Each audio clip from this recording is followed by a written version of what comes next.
ഗോലോകത്തേക്ക് നോക്കി നിൽക്കുന്ന കണ്ണൻ്റെ ഗോപിക്കുറിക്കാണോ? പത്മരാഗം തോക്കുന്ന കവിളിണയ്ക്കാണോ? കാമദേവൻ പോലും കൊതിക്കുന്ന അധരകാന്തിക്കാണോ? സപ്തവർണ്ണങ്ങൾ തപസ്സിരിക്കുന്ന മയിൽപ്പീലിക്കാണോ കൂടുതൽ ഭംഗി? കരുണ ചെയ്വാനെന്തു താമസം കൃഷ്ണ, കഴലീണ കൈ തൊഴുന്നേ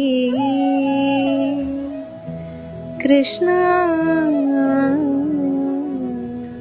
കണ്ണാന്ന് വിളിക്കുമ്പോൾ കരുണ ചെയ്യാൻ എന്താ താമസം ചോദിക്കുമ്പോൾ വെണ്ണ പോലെ അലിയുന്ന ആ മനസ്സില്ലേ, അതാണ്